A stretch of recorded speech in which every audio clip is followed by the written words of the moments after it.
नमस्कार दोस्तों, आप सभी का स्वागत है आपके अपने YouTube channel study with Ravi पर। दोस्तों, आज हम इस क्लास में उत्तराखंड करंट अफेयर्स पढ़ने वाले हैं, जिसमें हम जनवरी 2024 के सभी इम्पोर्टेंट क्वेश्चन को डिस्कस करेंगे।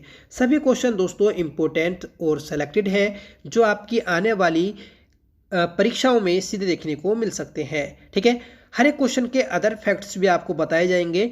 आप साथ में कॉपी पेन जरूर लेकर बैठिएगा। ठीक है, जो भी आपको इम्पोर्टेंट लगे तो प्लीज़ उसे नोट जरूर कर लीजिएगा। ठीक है, तो चलेगा शुरू करते हैं आज की अपनी इस क्लास को, जिसका पहला क्वेश्चन है 23 से 31 जनवरी 2024 तक लाल किले में आयोजित भारत पर्व में उत्तराखंड झांकी की थीम क्या रही। तो दोस्तों, उत्तराखंड झांकी की थीम रही है विकसित उत्तराखंड। राइट आंसर है ऑप्शन बी। इंपॉर्टेंट क्वेश्चन है दोस्तों। 23 से 31 जनवरी 2024 तक दोस्तों लाल किले में आयोजित किया गया था भारत पर्व। तो पहली बात तो आपको यही याद रखनी है कि भारत पर्व कहाँ आयोजित किया गया था। तो यह दोस्तों लाल किले में आयोजित किया गया था। ठीक है, और इस भारत पर्व के अवसर पर ही दोस्तों उत्तराखंड झांकी की थीम रही विकसित उत्तराखंड। ठीक है, तो ये था हमारा क्वेश्चन। बात करें दोस्तों कि झांकी का जो मॉडल था तो वह किसने तैयार किया। तो सूचना एवं लोक संपर्क विभाग के द्वारा दोस्तों इसे तैयार किया गया था। ठीक है, जो हमारी इस बार की झांकी थी। ठीक है, 2023 में दोस्तों उत्तराखंड की झांकी को प्रथम स्थान प्राप्त हुआ था। ठीक है, और 2023 में जो उत्तराखंड की झांकी थी तो वह मानस खंड पर आधारित थी। ठीक है, मानस खंड पर आधारित थी, ये आप याद रखिएगा, जिसे पहला स्थान प्राप्त हुआ था। बात करें दोस्तों कि जो झांकी मतलब 2024 की जो झांकी थी तो उसके अग्रभाग में क्या था। तो अग्रभाग में था दोस्तों पारंपरिक वेशभूषा में उत्तराखंड महिला को स्वागत करते हुए दिखाया गया था। ठीक है, जो हमारी 2024 की झांकी थी तो उसके जो आगे वाला जो भाग था तो उसमें पारंपरिक वेशभूषा में उत्तराखंड महिला को स्वागत करते हुए दिखाया गया था। ठीक है, और उसके अगले वाले हिस्से में ही दोस्तों पारंपरिक अनाज, मडुआ, झंगोरा, रामदाना व चौलाई की खेती व राज्य पक्षी मोनाल को भी दर्शाया गया था। ठीक है, बात करें इसके मध्य भाग की तो जो मध्य भाग था तो उसमें होम स्टे योजना को दिखाया गया था, और उत्तराखंड में होम स्टे योजना जो शुरू की गई थी तो वह 2018 में शुरू की गई थी। ठीक है, बात करें इसके आखिरी भाग में तो आखिरी भाग में all weather road Rishikesh Karnaprayag ropeway व प्रथम गांव माणा गांव के लिए रोड कनेक्टिविटी को दिखाया गया था। ठीक है, तो जो झांकी होती है उसके तीन भाग होते हैं, एक तो हमारा आगे वाला भाग, मध्य वाला भाग और पिछला वाला भाग। ठीक है, तो तीनों भाग आपको याद रखने हैं कि पहले भाग में क्या था, दूसरे भाग में क्या था और तीसरे भाग में क्या था। ठीक है, बढ़ते हैं अगले प्रश्न की ओर कि 28 जनवरी 2024 को पौड़ी गढ़वाल के राठ महाविद्यालय पैठाणी में आयोजित सम्मेलन में समलोड़ संस्था द्वारा कितने व्यक्तियों को समलोड़ सम्मान से सम्मानित किया गया। तो दोस्तों समलोड़ सम्मान से जो सम्मानित किया गया तो वह आपका 6 व्यक्तियों को सम्मानित किया गया है। सही आंसर रहेगा ऑप्शन डी। ठीक है, तो याद रखिएगा कि 6 लोगों को दोस्तों सम्मानित किया गया है समलोड़ संस्था के द्वारा समलोड़ सम्मान से। ठीक है, और ये कहाँ पर आयोजित किया गया तो राठ महाविद्यालय पैठाणी में आयोजित किया गया था, जो कि पौड़ी गढ़वाल में स्थित है। ठीक है, और ये 6 व्यक्ति थे, आपको बताता हूँ। ठीक है, पहले व्यक्ति हैं सुरेश भाई, जिन्होंने रक्षा सूत्र आंदोलन चलाया था। दूसरे व्यक्ति हैं मितेश्वर नंद। ठीक है, तीसरे व्यक्ति हैं डॉक्टर अनुभा पुंडीर। चौथे व्यक्ति हैं दिनेश चंद्र कुकरेती। ठीक है, जिन्हें दोस्तों गोरैया रक्षक के नाम से भी जाना जाता है। पांचवें व्यक्ति हैं ललिता प्रसाद ममगई, और छठे व्यक्ति हैं दोस्तों शिषपाल सिंह चौहान। तो ये थे हमारे 6 व्यक्ति जिन्हें समलोड़ सम्मान दिया गया है 28 जनवरी 2024 को। ठीक है, और ये जो सम्मान दिया जाता है ये इंपॉर्टेंट है दोस्तों, तो पर्यावरण के क्षेत्र में दिया जाता है। ठीक है, पर्यावरण के क्षेत्र में दिया जाता है, ये आप याद रखिएगा। नेक्स्ट क्वेश्चन है कि एक जिला एक उत्पाद में उत्तराखंड का कौन सा जिला देश भर में कृषि श्रेणी में दूसरे स्थान पर रहा है।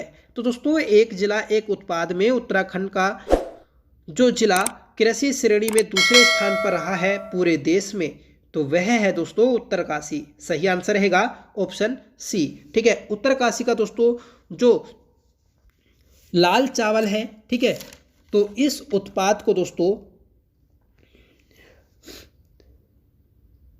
ठीक है, जो लाल चावल है तो इसे केंद्र सरकार के द्वारा ODOP योजना हेतु चुना गया है। ठीक है, क्योंकि लाल चावल जो उत्पादित किया जाता है तो वह आपका उत्तरकाशी में ही किया जाता है, सिराई घाटी में। ठीक है, अगला प्रश्न है, मरणोपरांत Tenzing Norgay national adventure award से उत्तराखंड के किस पर्वतारोही को जनवरी 2024 से सम्मानित किया गया? तो फ्रेंड्स, मरणोपरांत Tenzing Norgay national adventure award से जो सम्मानित किया गया है तो वह सविता कंसवाल को सम्मानित किया गया है। राइट आंसर रहेगा ऑप्शन ए। ठीक है, सविता कंसवाल इंपोर्टेंट है दोस्तों। ठीक है, सविता कंसवाल जो है इनका जन्म हुआ था 1997 को। ठीक है, कहाँ पर हुआ? तो उत्तरकाशी के भटवाड़ी तहसील के लोथरू गांव में हुआ था। ठीक है, तो लोथरू गांव में दोस्तों सविता कंसवाल जी का जन्म हुआ था। ठीक है, जिन्हें मरणोपरांत Tenzing Norgay national adventure award से सम्मानित किया गया है। ठीक है, इनकी जो उपलब्धियां हैं दोस्तों, तो इन्होंने, ठीक है, 8 पर्वतों को फतेह किया था। ठीक है, जो विश्व के सर्वाधिक ऊंचाई वाले पर्वत हैं उन्हें फतेह किया था। ठीक है, एवरेस्ट को जो फतेह किया था तो 12 मई 2022 में फतेह किया था। ठीक है, आपसे पूछा जाएगा कि सविता कंसवाल जो है इन्होंने माउंट एवरेस्ट को कब फतेह किया था? तो 12 मई 2022 में फतेह किया था। ठीक है, उसके बाद क्या था दोस्तों? 28 मई 2022 को मकालू पर्वत को। ठीक है, और दोस्तों इन्होंने जब द्रौपदी का डांडा की चढ़ाई की थी तो वहाँ पर भूस्खलन हो जाता है, और द्रौपदी का जो डांडा है दोस्तों तो वह आपका उत्तरकाशी में ही स्थित है। ठीक है, तो इस चढ़ाई के दौरान दोस्तों 4 अक्टूबर 2022 को भूस्खलन की चपेट में आने से दोस्तों इनकी मृत्यु हो जाती है। तो याद रखिएगा कि किस चोटी की चढ़ाई को करते हुए, ठीक है, किस पर्वत की चोटी पर चढ़ाई करते हुए दोस्तों सविता कंसवाल की मृत्यु हुई थी? तो द्रौपदी का डांडा। ठीक है, इसकी जो ऊंचाई है दोस्तों द्रौपदी के डांडा की तो वह है 5670 मीटर है, मतलब 5670 मीटर। ठीक है, तो ये आप याद रखिएगा, इंपॉर्टेंट क्वेश्चन है। ठीक है, और ये जो पुरस्कार प्राप्त किया था तो इनके पिताजी ने प्राप्त किया है। अगला प्रश्न है कि समलोड़ पश्चिमी नयार घाटी उत्कृष्ट सेवा सम्मान किस क्षेत्र में दिया जाता है? ठीक है, पीछे पड़ा था हमने दोस्तों समलोड़ जो सम्मान था तो वह पर्यावरण के क्षेत्र में योगदान करने के लिए दिया जाता है। ठीक है, पर यहाँ पर है कि समलोड़ पश्चिमी नयार घाटी उत्कृष्ट सेवा सम्मान जो दिया जाता है तो किस क्षेत्र में दिया जाता है? तो यह है फ्रेंड्स शिक्षा एवं पत्रकारिता के क्षेत्र में दिया जाता है। ठीक है, अगला प्रश्न है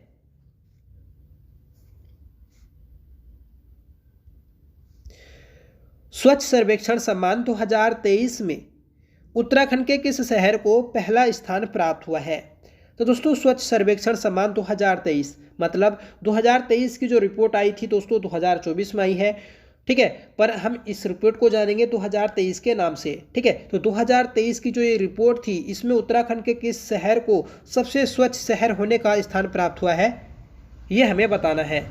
तो सही आंसर रहेगा फ्रेंड्स ऑप्शन ए, देहरादून को। ठीक है, तो देहरादून को प्रथम स्थान प्राप्त हुआ है, और इसकी पूरे देश में जो रैंक है दोस्तों तो वह 68वीं रैंक है, मतलब पूरे देश का 68वां सबसे स्वच्छ शहर है दोस्तों देहरादून। ठीक है, तो इम्पोर्टेंट है।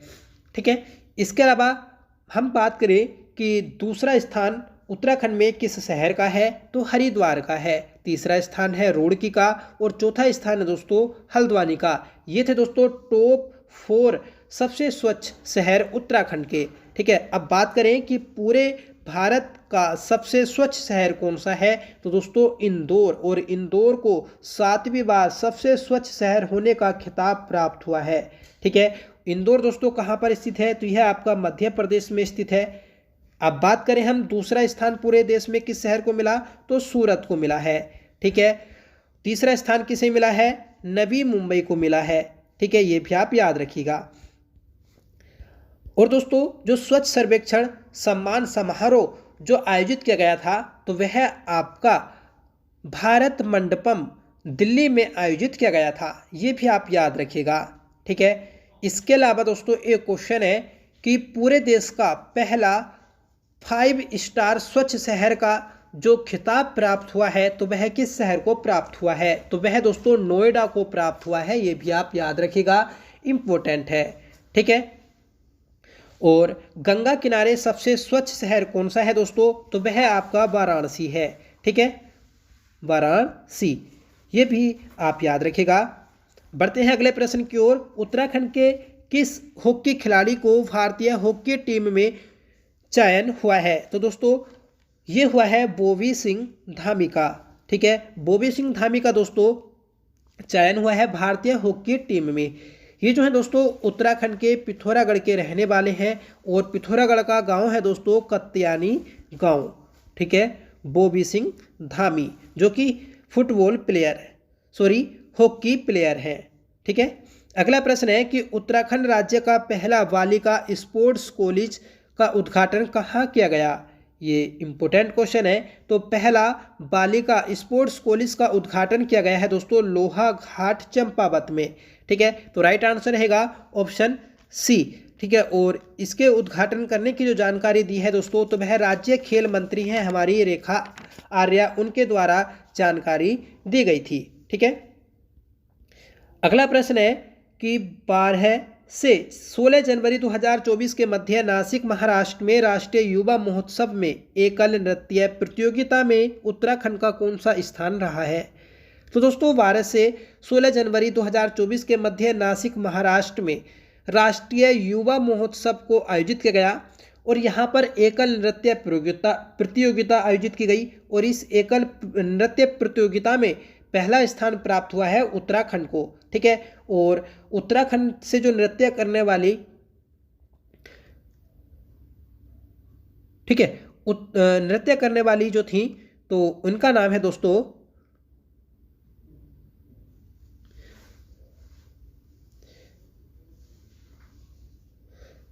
सृष्टि भारद्वाज। ठीक है, ये भी आप याद रखिएगा कि सृष्टि भारद्वाज के द्वारा दोस्तों यहाँ पर नृत्य प्रदर्शन किया गया था। ठीक है, राष्ट्रीय स्तर पर, और इन्हें राष्ट्रीय स्तर पर प्रथम स्थान प्राप्त हुआ।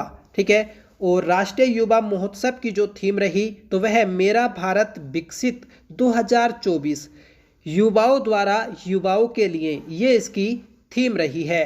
ठीक है, और राष्ट्रीय युवा महोत्सव इस बार जो आयोजित किया गया तो वह 27वां आयोजित किया गया है, क्योंकि इसकी जो शुरुआत की गई थी तो वह 1995 में की गई थी। ठीक है, तो ये सभी बातें आपको याद रखनी है, इम्पोर्टेंट है। अगला प्रश्न है कि जल मिशन के अंतर्गत हर नल में जल योजना के तहत जल कनेक्शन लगाने में उत्तराखंड का कौन सा जनपद प्रथम स्थान पर है, तो दोस्तों सही आंसर रहेगा ऑप्शन सी पौड़ी गढ़वाल। तो पौड़ी गढ़वाल दोस्तों जल कनेक्शन लगाने वाला उत्तराखंड का पहला जनपद है। ठीक है, तो सही आंसर रहेगा, मतलब इस मामले में जो सबसे आगे चल रहा है दोस्तों इस कार्य में तो वह आपका पौड़ी गढ़वाल जनपद है। अगला प्रश्न है 22 जनवरी 2024 को अयोध्या में आयोजित प्राण प्रतिष्ठा के अवसर पर श्री महेश राम को हुड़का बजाने हेतु आमंत्रित किया गया, वह कहाँ के निवासी हैं, तो दोस्तों श्री महेश राम ये जो है दोस्तों आपके पिथौरागढ़ के निवासी हैं। सही आंसर रहेगा ऑप्शन ए। पिथौरागढ़ का स्थान है दोस्तों सियोनी गांव। ठीक है, यहाँ के रहने वाले हैं श्री महेश राम, जिन्हें दोस्तों 22 जनवरी को अयोध्या में राम मंदिर के प्राण प्रतिष्ठा कार्यक्रम में हुड़का बजाने हेतु आमंत्रित किया गया था। ठीक है, तो 22 जनवरी को हमारा अयोध्या मंदिर का प्राण प्रतिष्ठा का कार्य आयोजित किया गया था। अगला प्रश्न है कि उत्तराखंड राज्य का पहला अग्निशमन महिला आरक्षी दस्त फायर वुमेन का दीक्षित समारोह कहाँ आयोजित किया गया, तो पहली बार दोस्तों इसे आयोजित किया गया है, तो यह आयोजित किया गया रुद्रप्रयाग में। सही आंसर है ऑप्शन बी। 13वां क्वेश्चन है कि जनवरी 2024 में उत्तराखंड के किस कंजर्वेशन रिजर्व का नाम बदलकर सीताबनी कंजर्वेशन रिजर्व रखा गया है? तो फ्रेंड्स, जनवरी 2024 में उत्तराखंड के एक कंजर्वेशन रिजर्व का नाम चेंज किया गया, जिसका नाम रखा गया सीताबनी कंजर्वेशन रिजर्व। ठीक है, तो किसका नाम चेंज किया गया है? Pawalgarh conservation reserve. ठीक है, जो कि दोस्तों नैनीताल में स्थित है। तो इस क्वेश्चन का सही आंसर रहा ऑप्शन सी। उत्तराखंड में दोस्तों कुल 4 कंजर्वेशन रिजर्व हैं, ये आप याद रखिएगा। झिलमिल झील आरक्षित जो कि हरिद्वार में स्थित है, नैना देवी आरक्षित यह दोस्तों आपका नैनीताल में स्थित है। ठीक है, आसन बैराज आरक्षित जो है यह आपका देहरादून में स्थित है। ठीक है, अगला प्रश्न है, हाल ही में भारत के किस राज्य ने राजकीय होम्योपैथिक कॉलेज खोलने की घोषणा की है? तो राजकीय होम्योपैथिक कॉलेज जो खोलने की घोषणा की है तो वह उत्तराखंड राज्य के द्वारा की गई है। सही आंसर है ऑप्शन डी। 14वां क्वेश्चन है कि जनवरी 2024 में देश के सबसे कम उम्र के आईजी कौन बनाए गए हैं? तो दोस्तों सबसे कम उम्र के आईजी बनाए गए हैं अरुण मोहन जोशी। सही आंसर है ऑप्शन ए। ठीक है, तो अरुण मोहन जोशी को दोस्तों सबसे कम उम्र का आईजी बनाया गया। इनकी कुल उम्र है दोस्तों 40 वर्ष। ठीक है, और ये जो है दोस्तों चक्राता देहरादून में,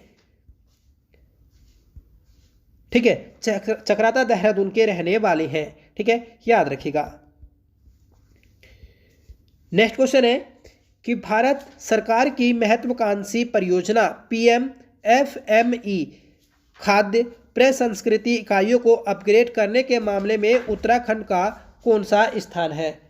तो उत्तराखंड का स्थान है दोस्तों पहला, 8वां। तो राइट आंसर रहेगा ऑप्शन डी। ठीक है, तो इम्पोर्टेंट है, याद रखिएगा। अगर आपसे पूछ लिया जाए कि प्रथम स्थान किसका है तो प्रथम स्थान है तमिलनाडु राज्य का। अगला क्वेश्चन है दोस्तों और लास्ट क्वेश्चन रहेगा हमारी आज की इस क्लास का। ठीक है, कि मानसखंड मंदिर माला मिशन के तहत बाहरी राज्यों के पर्यटकों को उत्तराखंड पर्यटन से जोड़ने हेतु आगामी 15 अप्रैल 2024 से किन 2 शहरों के मध्य मानसखंड रेल सेवा की शुरुआत होने जा रही है? वेरी इंपॉर्टेंट क्वेश्चन है दोस्तों। ठीक है, तो मानसखंड रेल सेवा जो शुरुआत की जाएगी 15 अप्रैल 2024 से, तो यह आपका कोलकाता से टनकपुर के मध्य शुरू की जाएगी। सही आंसर रहेगा ऑप्शन ए। ठीक है, आज का आपका होमवर्क रहेगा जिसका आंसर आपको कमेंट करके बताना होगा कि उत्तराखंड का प्रथम उल्लेख कहाँ मिलता है। ठीक है, 4 ऑप्शन दिए हैं, ऋग्वेद, स्कंद पुराण, बौद्ध ग्रंथ या महाभारत में। तो कमेंट करके दोस्तों आप आंसर जरूर बताइएगा। साथ में बताइएगा कि आज की क्लास आपको कैसी लगी। आई होप आपको पसंद आई होगी। सभी क्वेश्चन दोस्तों इंपॉर्टेंट और सिलेक्टेड थे। यही क्वेश्चन आपके आने वाले एग्जाम में सीधे देखने को मिल सकते हैं। ये जनवरी महीने का दोस्तों पहला पार्ट था। जनवरी महीने के करंट अफेयर के दोस्तों कुल जो क्वेश्चन है तो वह 31 क्वेश्चन है। ठीक है, अगले पार्ट में दोस्तों इसके आगे के क्वेश्चन आपको देखने को मिलेंगे, आप उसे भी जरूर देखिएगा। ठीक है, तो चलेगा, मिलते हैं अगली क्लास के साथ। तब तक के लिए bye, thank you so much for watching. जय हिंद।